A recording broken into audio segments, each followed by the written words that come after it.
Merci, Monsieur le Président. Ma question s'adresse quand même à Monsieur le Premier ministre. La vie continue. Il n'y a aucune raison, mis à part pour les populations fragilisées, de modifier nos habitudes de sortie.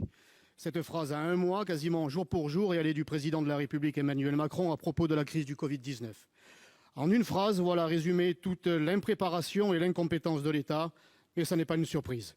Depuis, nos compatriotes découvrent et subissent la litanie de vos mensonges, car vous avez menti et vous saviez. Vous saviez depuis le 11 janvier, quand Agnès Buzyn a prévenu le Président de la République et l'ensemble de votre gouvernement. Vous saviez et vous avez choisi de mentir. Vous avez menti et les Français sont morts. Le 18 février, le ministre de la Santé, Olivier Véran, déclarait que la France était prête.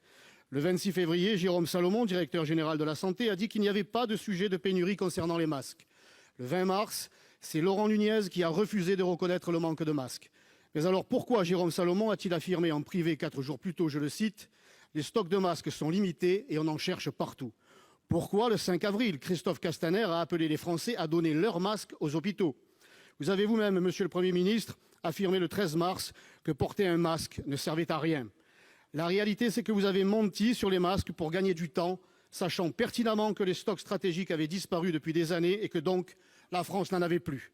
Conséquence, aujourd'hui, la préfète de la région Grand Est réquisitionne les 6 millions de masques destinés au personnel soignant des Bouches-du-Rhône et vous avez réquisitionné les 4 millions de masques commandés par la région Bourgogne-Franche-Comté.